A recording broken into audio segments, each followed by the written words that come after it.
Sorria, sorria, sorria.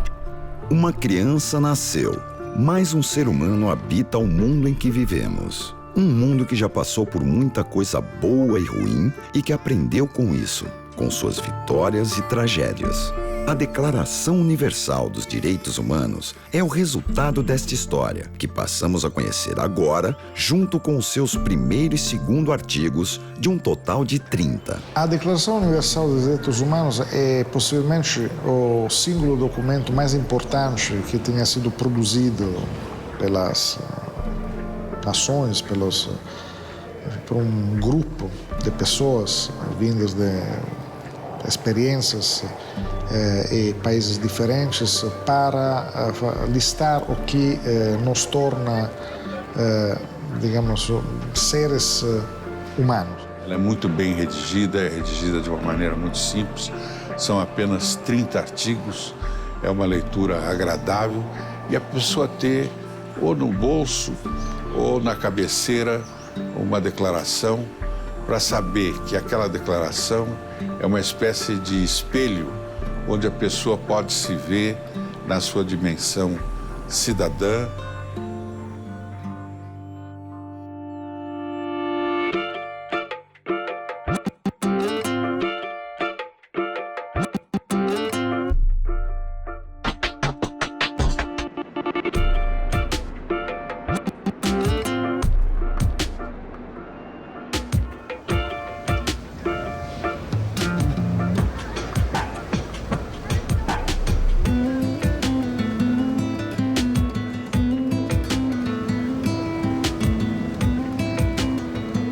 Não existe uma cidade do país que saiba receber tão bem como São Paulo, né? São Paulo é uma mãe que olha o filho de rabo de olho e se ele não produz, ela faz assim, parceiro, você não serve para a cidade.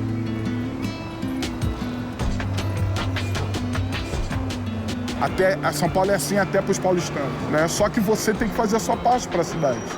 Você tem que trazer a sua parcela para a cidade. O artigo 1º da Declaração Universal diz mais ou menos, livres e iguais em dignidade e direito nascem todos os seres humanos. São dotados de razão e consciência e devem agir em relação uns aos outros com espírito de fraternidade. Eu tenho razão porque eu tenho uma caixa craniana e um cérebro que me dá as ferramentas para pensar. E eu tenho consciência porque esse meu ato humano, físico, de pensar, me permite o livre-arbítrio, a escolha. Eu escolho aquilo que é fundamental para o desenvolvimento dos meus valores. Agora, os meus valores são meus, mas eles também são gerais. E o artigo 2º vai dizer que todos devem igualmente gozar os direitos e liberdades assegurados nesta declaração, sem nenhuma exigência, condição de cor, raça, gênero, condição social. Indo para trás, fica claro que em 2 linhas esse artigo está repetindo o lema da Revolução Francesa: liberdade, igualdade e fraternidade. Num certo momento, como um raio num céu azul, de repente, um grande levante popular derrubou a monarquia e instaurou uma república.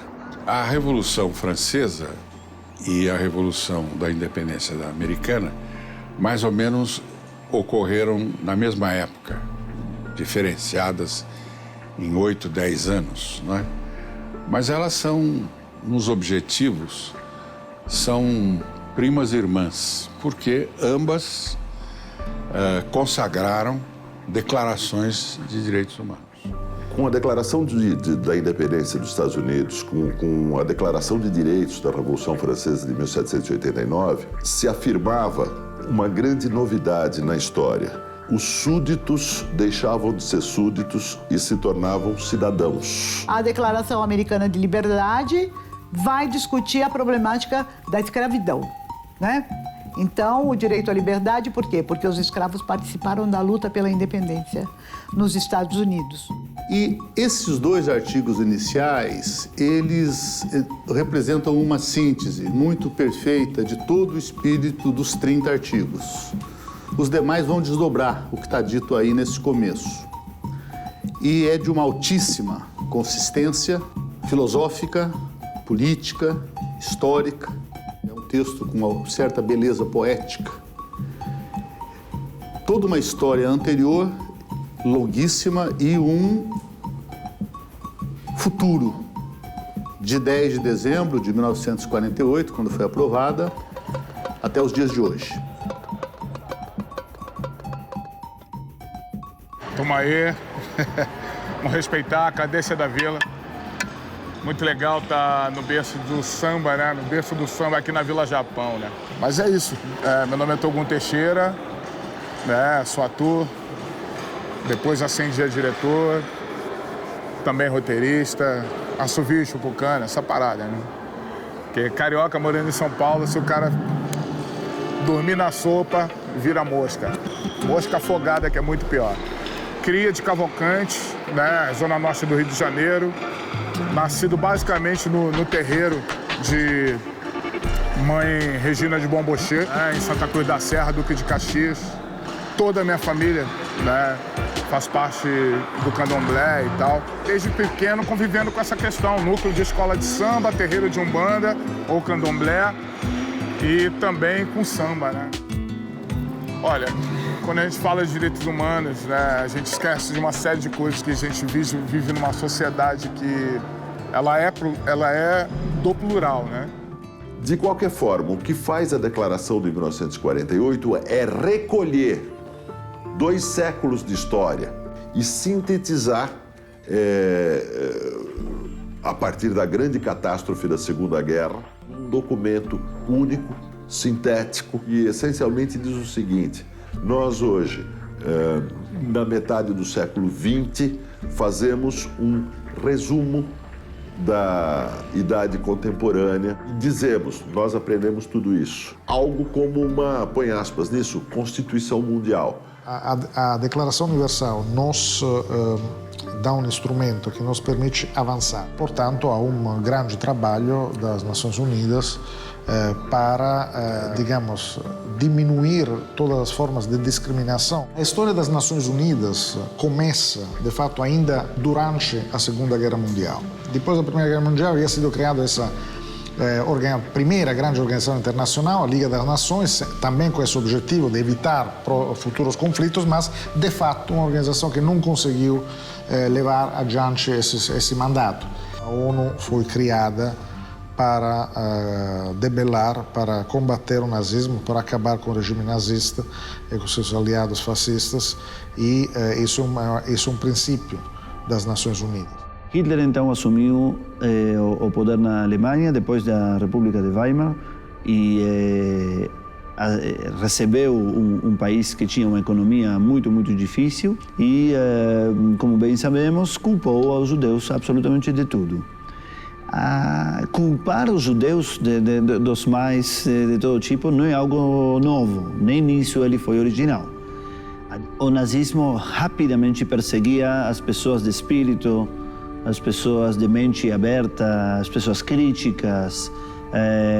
São famosas as fogueiras de livros, as perseguições a intelectuais, a ideias, a ideais. Uma vez que os judeus ficam absolutamente cercados e limitados em todos os seus direitos depois das leis de Nuremberg, nós conhecemos o famoso pogrom, e é promovido direta, claramente, pelo próprio governo alemão.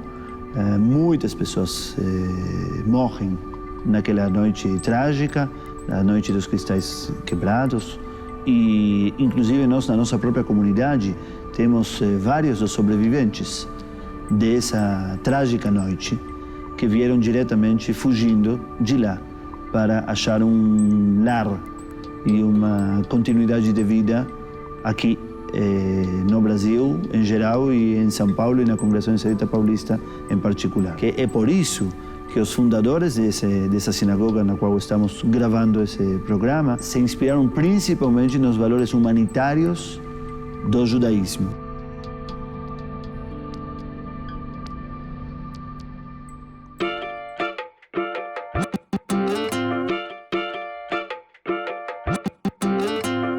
direitos humanos e religião, a responsabilidade com o próximo e a responsabilidade com Deus, são assuntos que precisam se misturar e se misturam, de fato, no judaísmo, e baseado nesses pilares é que eles construíram essa comunidade, com uma resposta de direitos humanos à tragédia humana perpetrada por humanos durante a Shoah.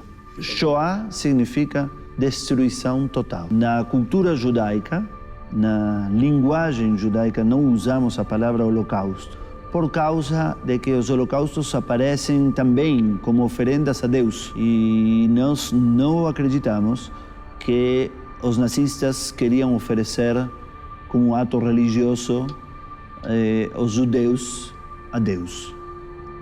Nós sabemos que os nazistas queriam matar os judeus e fazer com que eles sofressem tudo o possível. É uma barbárie que nunca houve na história igual, formada pelo Estado, legitimada pelo Estado e executada pelo Estado. Portanto, um perigo enorme, não é? O Estado, que devia ser protetor das criaturas, ele passou a ser o violador das criaturas. Na guerra se fala em 60 milhões de pessoas, 6 milhões de judeus por serem judeus, exterminados como se fossem insetos, nas câmaras de gás, tudo isso. E a Declaração Universal nasce para tentar criar uma plataforma básica de não repetição daquele horror. Havia essa intenção, havia esse acordo sobre a necessidade de criar uma nova organização mais eficiente, mais forte, mais bem estruturada, que pudesse evitar que as gerações futuras se deparassem com outro conflito daquela magnitude, uma outra guerra mundial. A Organização das Nações Unidas foi um sucesso, porque não somente pela sua existência, por várias circunstâncias históricas, mas também, graças à ONU, nunca mais houve um conflito generalizado depois de 1945. A ONU é um elemento civilizatório. Sem a ONU e sem a Carta da ONU não existiria a Declaração Universal de 1948. Com a ONU, os estados admitiram que há algo entre eles e os cidadãos que vai além da vontade deles. Ou seja, que há um limite para a possibilidade de oprimir, de tirar direitos, de matar, de exterminar, de prender opositores. Basta você querer fazer e acontecer e não ficar parado esperando que façam por você. Não fique de bobeira, só chuva e cocô de pombo cai do céu. Sua cabeça é seu guia, então faça o seu papel. Não fique para baixo esperando conseguir, é só seguir em frente, abrir os olhos e agir. Você vai se levantar, o poder está em sua mente. Se liga, irmão, seja forte, reto, consciente. E aí? É isso aí. Segue para frente. Vamos lá. Em relação à diversidade, não tem como mentir. Sou negão. Não dá. Né? Vim de um negro, de uma mãe negra, né? Só que o meu avô era cabo-verdiano, português e branco. O prazer dele era chegar no sábado, botar o terninho dele, coletinho dele verde e branco, sapatinho dele bico de agulha, sacou? Branco, a calça dele muito bem vincada, branca, o terninho dele, branco. E amarradão, tava lá misturado com os negão lá fazendo samba. Não tem por que você não entender que você tem que conviver com as pessoas, sacou?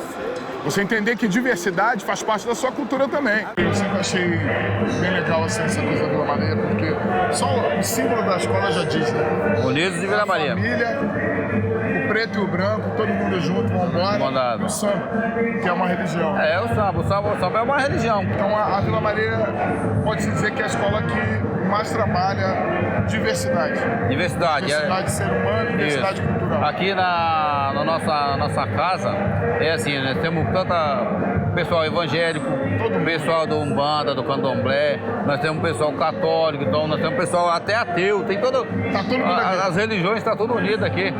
E você vê que você não tem uma briga. Nada. Você não vê, então você vê essa união. Levanta a bandeira, minha religião é melhor que a sua. Aqui não tem.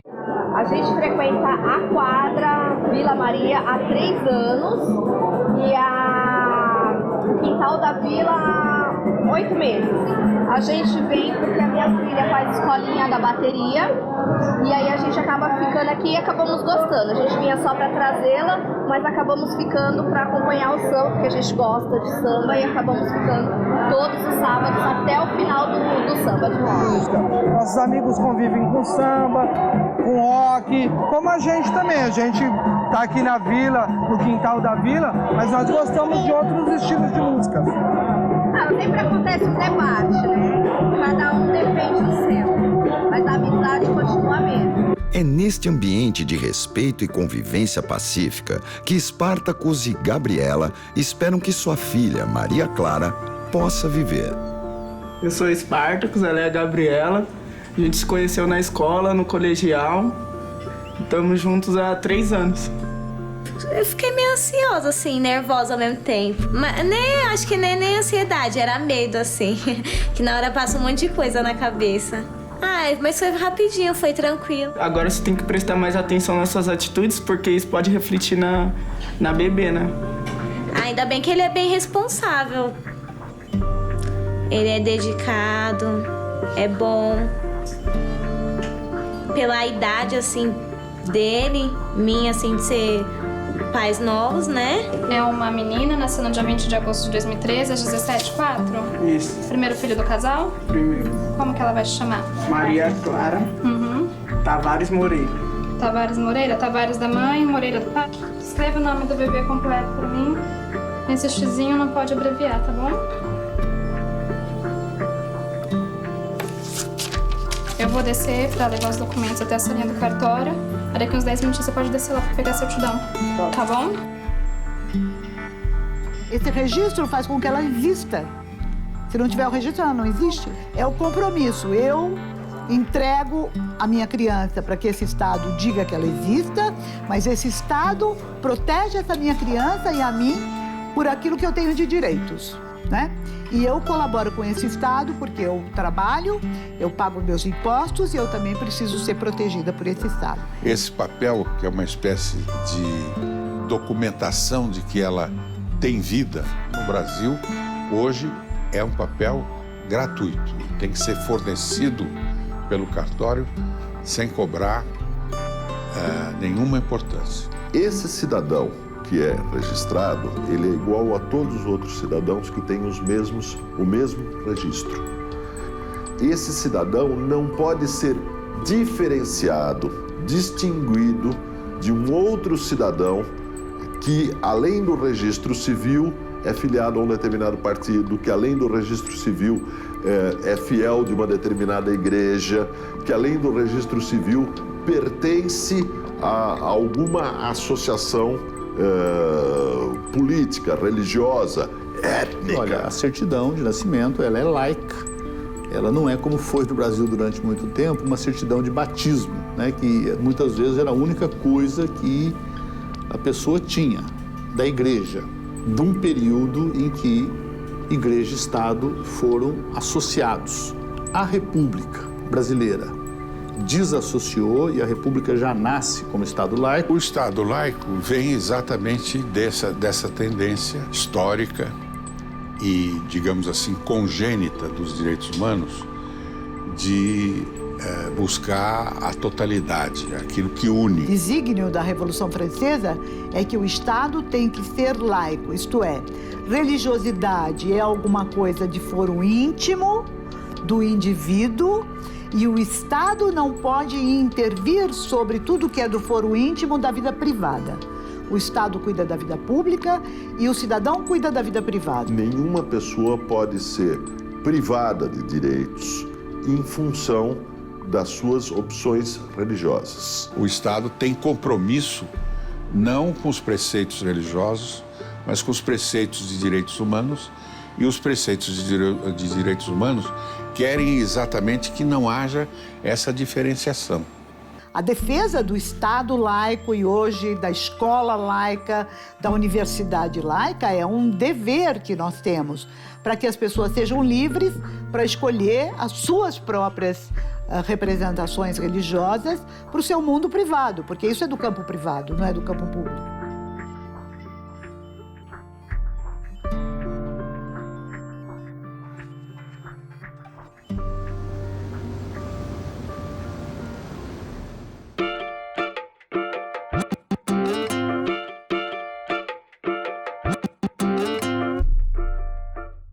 Spartacus está ansioso. Ele aguarda ser chamado para retirar a certidão de nascimento de sua filha, Maria Clara. Hoje em dia é comum as maternidades terem cartórios próprios para este tipo de registro. Toda manhã, Manuela e Kátia exercem este trabalho. Kátia explica como se dá esse tipo de procedimento. A primeira via do nascimento é gratuita. A gente pega a documentação com os pais, pega os dados da criança, preenche todos os dados, envia para o cartório. Aí o cartório aceita, volta com a numeração, que vai ser lavrado o termo lá no cartório. A gente faz a certidão de nascimento e entrega para o pai em questão de 15 minutos. Essa ajudando a Maria Clara Tavares Moreira. Isso. Pode dobrar? Pode? Gratificante colocar, né? Fazer o primeiro documento de um ser humano. Certinho, tá bom? Obrigado. Obrigada a você. Agora, com a certidão de Maria Clara em mãos, Spartacus e Gabriela têm mais do que uma filha. E isto tem sua importância. Ela já sai do hospital sendo uma cidadã já. A iniciativa das autoridades brasileiras de fato torna muito mais fácil o acesso ao certidão de nascimento, tem uma importância extraordinária. Porque ela sem registro, um exemplo, ela é só mais uma no mundo. Ela passa a ser reconhecida perante a sociedade, né? Sem um certidão de nascimento, não há como uma pessoa ser reconhecida perante a lei. Essa pessoa simplesmente não existe, fica num vácuo jurídico, existe fisicamente, mas legalmente não. E, portanto, não é uma pessoa completa, não é uma pessoa que poderá ter uma vida tão digna como as outras, porque uma pessoa que não terá direito à educação, de fato, como você pode entrar numa escola se você não existe?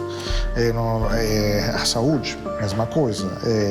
Aposentadoria um dia, trabalho registrado, portanto, aposentadoria. Nada de tudo isso é possível possuir qualquer objeto, uma casa ou qualquer coisa. Ou seja, uma pessoa sem uma identidade é uma pessoa pela metade.